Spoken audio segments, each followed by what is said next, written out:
भी कोई heavy charge particle, इसकी आवाज आई बेटा।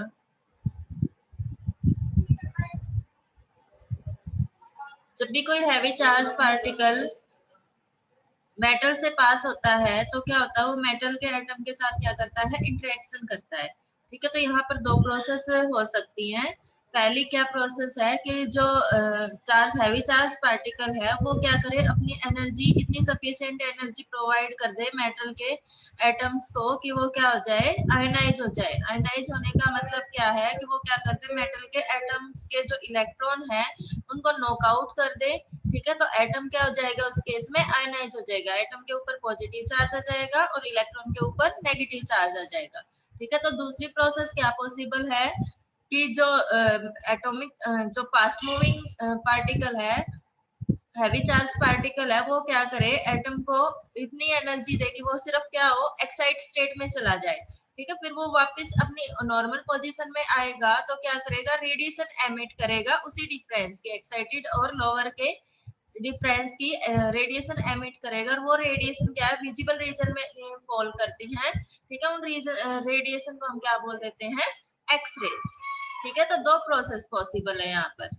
फिर हम क्या कर रहे थे,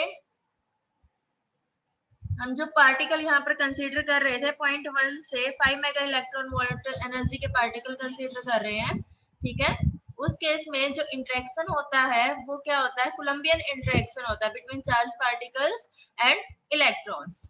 ठीक है, फिर हमने क्या किया था कि जब हैवी चार्ज पार्टिकल मेटल से पास होता है तो वो क्या करता है, लगातार अपनी एनर्जी का लॉस करता जाता है। क्यों? क्योंकि रास्ते में वो क्या करता है, अपने रास्ते में आने वाले एटम्स के साथ क्या करेगा, कोलिजन करेगा, नंबर ऑफ कोलिजन करेगा। तो जैसे जैसे लेंथ बढ़ती जाएगी मेटल के अंदर पार्टिकल के क्रॉस होने की, उसका जो एनर्जी का लॉस है वो क्या होता जाएगा, कंटिन्यूअसली डिक्रीज होती जाएगी उसकी एनर्जी।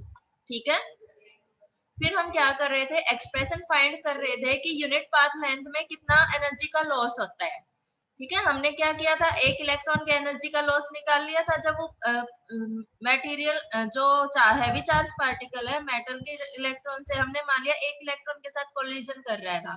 ठीक है, तो जब वो कोलिजन कर रहा था तो उसने कितनी एनर्जी का लॉस किया, ये हम निकाल चुके हैं। जितना उसने अपने काइनेटिक एनर्जी का लॉस किया, उतना ही इलेक्ट्रॉन ने क्या किया था, उस एनर्जी को गेन किया था। ठीक है, फिर हम टोटल कितना एनर्जी का लॉस हुआ वो फाइंड करने के लिए हमने क्या किया था, एक सिलेंड्रिकल सेल कंसीडर की थी।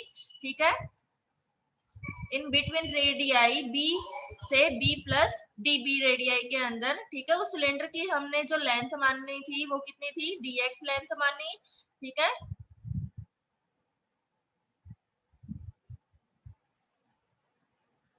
तो dx लेंथ में कितना एनर्जी का लॉस हुआ ये हम फाइंड कर चुके थे। ठीक है, अभी मैं स्क्रीन शेयर कर रही हूँ आपके साथ।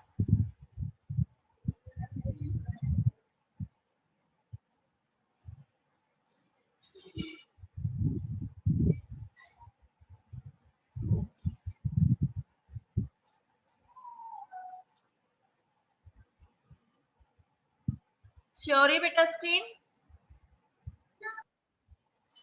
Yes ma'am. यहाँ तक किसी को डाउट तो नहीं है?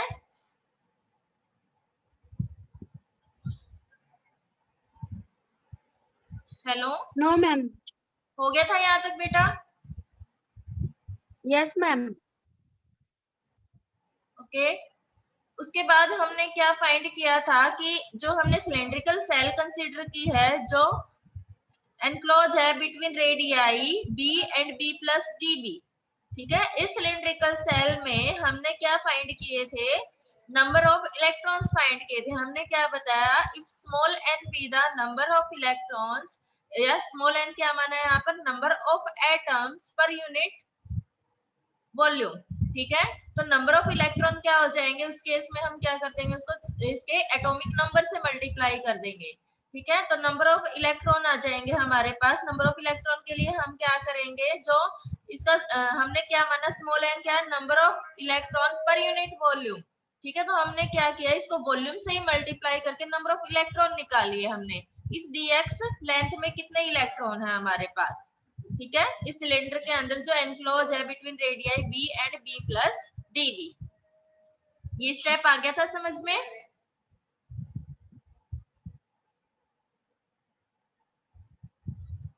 Yes ma'am. ठीक है, फिर हमने क्या किया कि टोटल एनर्जी का लॉस कितना हुआ, एक इलेक्ट्रॉन की एनर्जी का लॉस हमने निकाल लिया था। ठीक है, तो इतने इलेक्ट्रॉन की एनर्जी का लॉस क्या हो जाएगा, उसको हम क्या कर दें, एक इलेक्ट्रॉन की एनर्जी का जो लॉस था उसको हम इन नंबर ऑफ इलेक्ट्रॉन से मल्टीप्लाई कर दें, तो हमारे पास क्या आ जाएगा, energy transferred by the charge particle to the cylindrical length dx। ठीक है, आ गया समझ में यहाँ तक? dx लेंथ में जितने भी इलेक्ट्रॉन है उनको कितनी एनर्जी ट्रांसफर हुई, इतने नंबर ऑफ इलेक्ट्रॉन थे, एक इलेक्ट्रॉन की एनर्जी हम निकाल चुके थे। ठीक है, तो उसको हमने इससे मल्टीप्लाई कर दिया। क्लियर है? Yes ma'am. ठीक है, ये तो डीई आपके पास क्या है, एनर्जी लॉस। मुझे क्या निकालना है, energy loss per unit path length. तो मैं क्या करूंगी, इसको dx से डिवाइड कर दूंगी। ठीक है, तो ये dx में यहाँ पर लेफ्ट साइड में आके क्या हो जाएगा, डिवाइड में आ जाएगा। तो ये आपके पास de बाई dx क्या है, आपके पास energy loss per unit path length. ठीक है, पर यूनिट डिस्टेंस dx। यहाँ पर नेगेटिव साइन क्यों शो कर रखा है, क्योंकि एनर्जी क्या होती जा रही है, चार्ज पार्टिकल की कंटिन्यूअसली डिक्रीज होती जा रही है। ठीक है, तो टोटल एनर्जी का लॉस क्या होगा उसको फाइंड करने के लिए मैं क्या कर दूंगी, इसको इंटीग्रेट कर दूंगी। ठीक है, किस लिमिट में इंटीग्रेट करूंगी,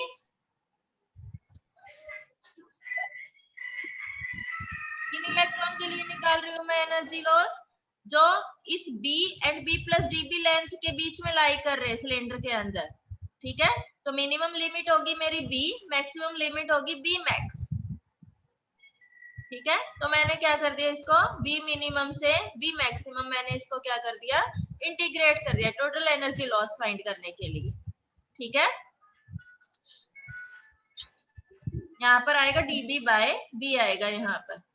अब जो हमने एक पार्टिकल की एनर्जी हम फाइंड कर चुके थे, ठीक है, यहाँ पर निकाली थी ना हमने, एक पार्टिकल ने कितना एनर्जी लॉस किया, टी की वैल्यू, ये टी की वैल्यू हम यहाँ सब्स्टिट्यूट कर देंगे। ठीक है, ये टी की वैल्यू मैंने यहाँ सब्स्टिट्यूट कर दी, बी से बी कैंसिल हो गया,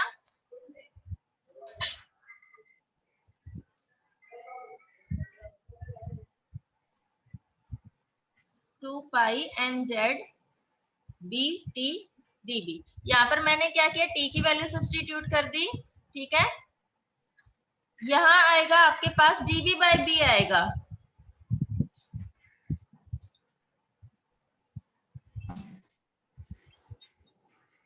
क्यों, क्योंकि जो एनर्जी की टर्म है देखो यहाँ पर नीचे क्या है, बी स्क्वायर आपके पास, टी की वैल्यू आप सब्स्टिट्यूट करोगे ना, नीचे क्या है, बी स्क्वायर है।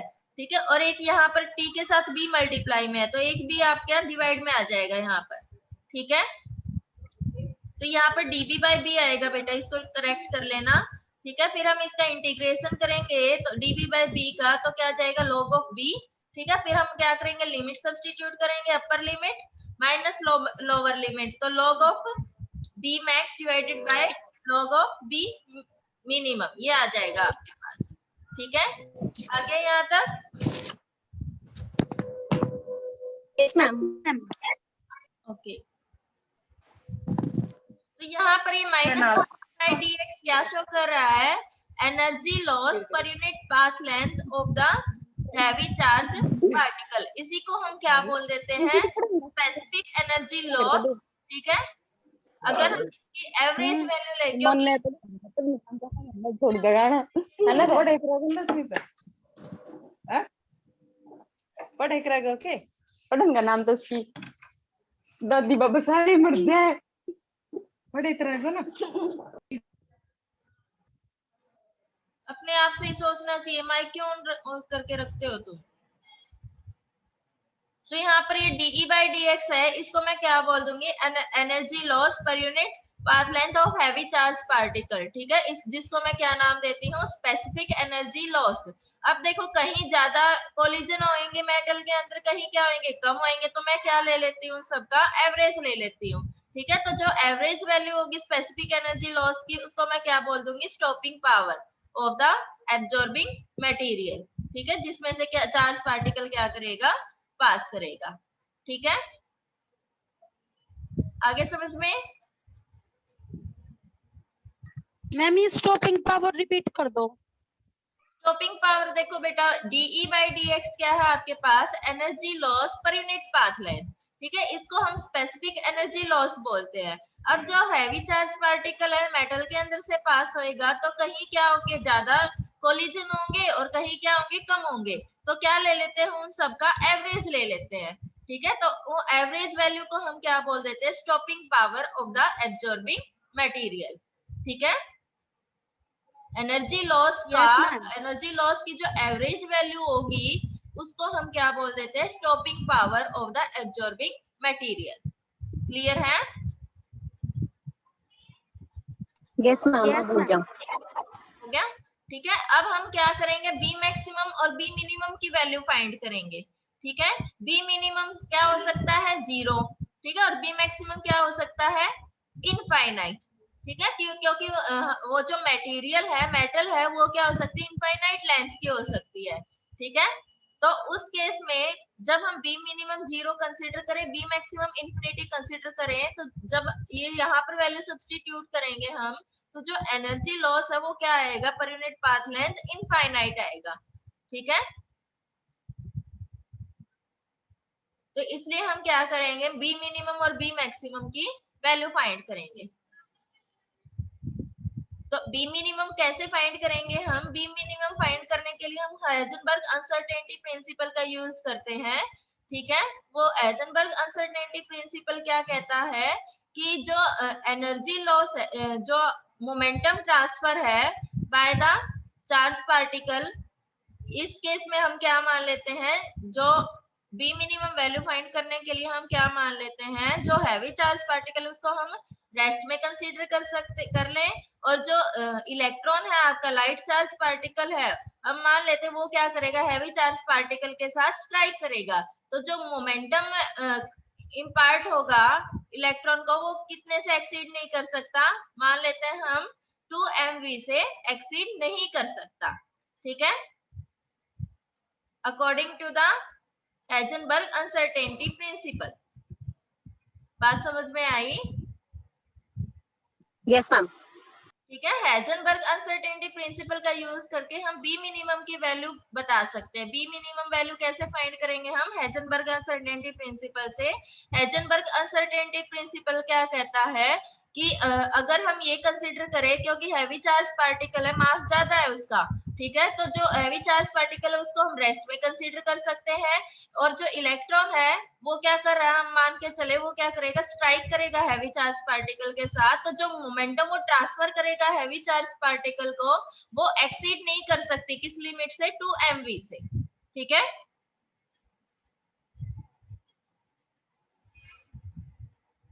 तो according to Heisenberg uncertainty principle, वो क्या कहता है, del x del p x is approximately क्या होता है, h अपॉन 2 पाई के इक्वल होता है। ठीक है, या h कट के इक्वल होता है। तो उस केस में बी मिनिमम पोजीशन बताएगा आपको, तो बी मिनिमम किसके इक्वल आ जाएगा, आपका मोमेंटम कितने से एक्सीड नहीं कर सकता, 2 MV से। तो क्या आ जाएगा आपके पास, h upon 2 MV। B minimum की वैल्यू मैक्स कितनी होगी फिर, h अपॉन 2 MV हो जाएगी। आगे समझ में।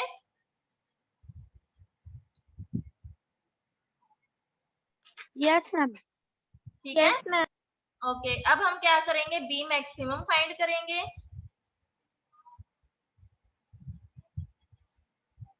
इसके लिए हम बी मैक्सिमम फाइंड करने के लिए ये मान के चलते हैं, जो इलेक्ट्रॉन है मटेरियल के अंदर वो फ्री है, सॉरी वो फ्री नहीं है, वो क्या कर रहे हैं, लगातार अपने ऑर्बिट के अंदर चक्कर काट रहे हैं। ठीक है, तो उनका क्या होगा, अपना एक फील्ड होगा। ठीक है, चार्ज, कोई भी चार्ज पार्टिकल है तो उसके अराउंड क्या होगा, उसका फील्ड होगा। ऐसे ही जो हैवी चार्ज पार्टिकल है उसका भी अपना क्या होगा, फील्ड होगा। जब हैवी चार्ज पार्टिकल इलेक्ट्रॉन के पास आएगा, तो क्या होगा, उन दोनों का जो परटर्बिंग फील्ड होगा, मींस जो डिस्टर्बिंग फील्ड होगा, हैवी चार्ज पार्टिकल का अपना एक फील्ड है, इलेक्ट्रिक फील्ड है, और जो इलेक्ट्रॉन है उसका एक अपना फील्ड है। ठीक है। तो वो जो हैवी चार्ज पार्ट, ये मान के चलेंगे बी मैक्सिमम फाइंड करने के लिए, जो हैवी चार्ज पार्टिकल है उसने जो फील्ड क्रिएट किया है अपने अराउंड, वो क्या करेगा, इलेक्ट्रॉन के फील्ड को डिस्टर्ब नहीं करेगा, मींस इलेक्ट्रॉन की पोजीशन चेंज नहीं होगी। ठीक है, लगातार कंटिन्यूअसली इलेक्ट्रॉन क्या करता रहेगा, अपनी ऑर्बिट के अंदर चक्कर काटता रहेगा। तो उसका जो टाइम पीरियड होगा रिवॉल्यूशन का, वो एक्सीड नहीं करेगा 1/v से, 1/μ से। ठीक है, ये चीज समझ में आई या नहीं आई? बी मैक्सिमम फाइंड करने के लिए क्या माना हमने, क्योंकि इलेक्ट्रॉन, हम मान के चलेंगे कि जो इलेक्ट्रॉन है वो फ्री नहीं है, ठीक है, मेटल के साथ बाउंड है। तो क्या होगा, वो मेटल के अंदर एटम्स में अपनी फिक्स ऑर्बिट्स के अंदर क्या करता रहेगा, चक्कर काटता रहेगा, रिवॉल्व करता रहेगा। ठीक है, तो क्या होगा, उसका अपना खुद का एक फील्ड होगा, कोई भी चार्ज पार्टिकल है उसके अराउंड जो फील्ड होता है उसको हम क्या बोलते हैं, इलेक्ट्रिक फील्ड बोलते हैं। तो उसका अपना एक फील्ड होगा। ऐसे ही जो हैवी चार्ज पार्टिकल है, जब वो इलेक्ट्रॉन के पास पहुंचेगा तो क्या होगा, उसका अपना खुद का फील्ड होगा। तो यहाँ पर हम ये कंसीडर करके चलेंगे कि जो हैवी चार्ज पार्टिकल ने जो फील्ड क्रिएट किया है अपने अराउंड, वो इलेक्ट्रॉन के अराउंड जो फील्ड है उसको डिस्टर्ब नहीं करेगा। इलेक्ट्रॉन जो है कंटिन्यूअसली अपने ऑर्बिट के अंदर चक्कर काटता रहेगा। ठीक है, तो जो यहाँ पर जो टाइम पीरियड होगा उसके रिवॉल्यूशन का, वो कैन नॉट एक्सीड 1/μ। ठीक है, वो कितना होगा, टी क्या होगा आपके पास, आपको पता है टी क्या होता है, फ्रीक्वेंसी और रिवॉल्यूशन के रेसिप्रोकल होता है। तो 1/v हो जाएगा यहाँ पर। ठीक है, यस मैम। 1/μ हो जाएगा यहाँ पर टाइम। तो आपको पता है यहाँ पर b distance, b maximum distance travel करनी है। ठीक है, इलेक्ट्रॉन को, तो डिस्टेंस क्या होती है आपके पास, स्पीड मल्टीप्लाई बाय टाइम। ठीक है, हमने स्पीड कितनी मान ली, v, मल्टीप्लाई बाय टाइम कितना, टाइम ऑफ रिवॉल्यूशन कितना है, 1/μ। ठीक है, तो b की वैल्यू कितनी आ गई आपके पास, v/μ आ गई यहाँ से, b मैक्सिमम की वैल्यू। ये वैल्यू कैसे निकाली, समझ में आया आपको? हम क्या फाइंड कर रहे हैं, बी मैक्सिमम फाइंड कर रहे हैं। ठीक है, बी मैक्सिमम हमने फाइंड किया, हमें बी क्या है यहाँ पर, डिस्टेंस। डिस्टेंस क्या होती है, स्पीड मल्टीप्लाई बाय टाइम। हमने मान लिया पार्टिकल किस वेलोसिटी से मूव कर रहा है, v वेलोसिटी से मूव कर रहा है, और टाइम अभी मैंने आपको बताया कि वो इलेक्ट्रॉन का रिवॉल्यूशन टाइम कितना है, 1/μ। तो बी मैक्सिमम की वैल्यू कितनी आ गई, speed multiply by time, time कितना है 1/μ। तो बी मैक्स कितना हो गया, v/μ। आ गया है समझ में? Yes ma'am. ठीक है, तो ये वैल्यू हम बी मैक्सिमम की वैल्यू फॉर्मूला के अंदर सब्स्टिट्यूट कर दें। बी मैक्सिमम भी फाइंड कर लिया हमने, बी मिनिमम भी फाइंड कर लिया। ये दोनों वैल्यू हम कहाँ सब्स्टिट्यूट कर देंगे, इस फॉर्मूला के अंदर, इसके अंदर, इक्वेशन 2.5 के अंदर। ठीक है,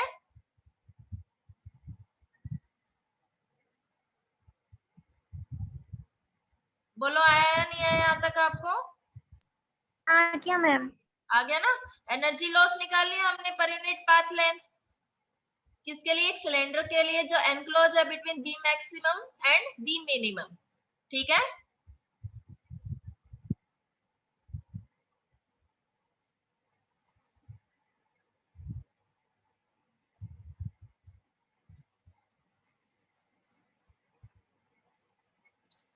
यहां पर देखो,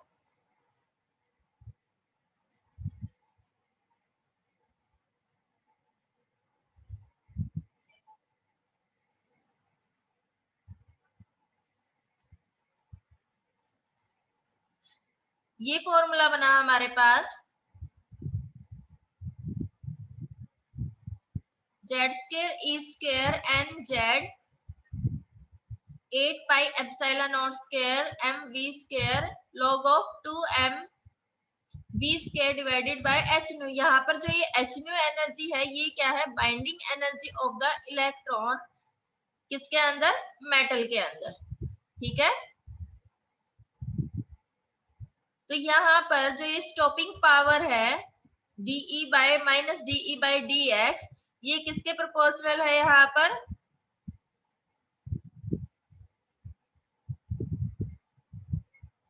जेड स्क्वायर, ठीक है, डिवाइडेड बाय, यहाँ पर फ्रीक्वेंसी रेसिप्रोकल में है तो ये क्या आ गया 1/Tk, ठीक है। जो स्टॉपिंग पावर है वो मास पे डिपेंड नहीं करती, किस पे डिपेंड करती है, यहाँ पर ये जो एवरेज बाइंडिंग एनर्जी है इस पे डिपेंड करती है। ये जो फैक्टर आया है यहाँ पर HNO मोर इम्पोर्टेंट फैक्टर है यहाँ पर, ठीक है। आगे इसके अंदर क्या करते हैं, रिलेटिविस्टिक करेक्शन ऐड करते हैं। तो जो ये फॉर्मूला है आपका, क्योंकि यहाँ पर जो हैवी चार्ज पार्टिकल है हम लार्ज वेलोसिटी मान के चल रहे हैं उसकी, ठीक है, मीन्स कितनी मान के चल रहे हैं, comparable to the velocity of light. तो उस केस में ब्लोच एंड बिथे ने क्या किया था, इसमें रिलेटिविस्टिक करेक्शन की थी, ठीक है। तो यहाँ तक हमारा फॉर्मूला था, तो उसने क्या किया, एक्स्ट्रा टर्म ऐड कर दी, ठीक है। क्यों ऐड की, क्योंकि जो हैवी चार्ज पार्टिकल है उसकी जो स्पीड मान के चल रहे हैं हम मान के चल रहे हैं कि वो फास्ट मूविंग पार्टिकल है, वो ज्यादा स्पीड से मूव कर रहा है, तो वो स्पीड हमने मान ली कंपेरेबल टू द लाइट, ठीक है। तो फिर हम क्या करेंगे, इस फॉर्मूले के अंदर क्या करेंगे, कुछ रिलेटिविस्टिक करेक्शन की उन्होंने, तो उसी जब ये रिलेटिविस्टिक करेक्शन करने के बाद जो फॉर्मूला हमें मिला उसका नाम दिया उन्होंने Bloch Bethe relation for stopping power of the charge particle, ठीक है।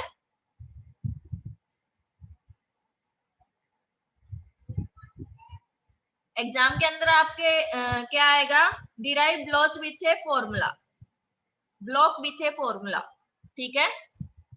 कर सकते हो यहां तक फिर आप।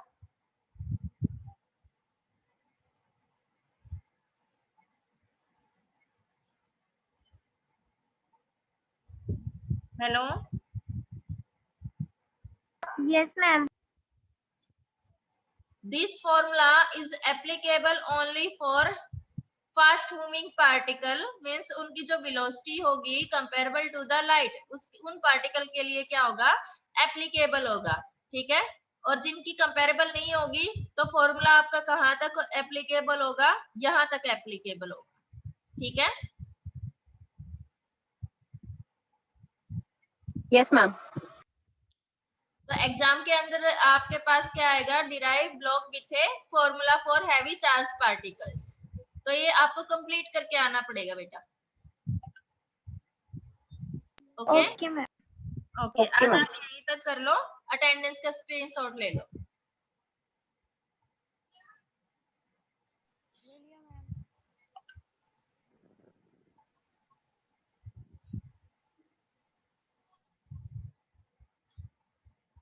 यहाँ तक किसी को कोई डाउट तो नहीं है ना।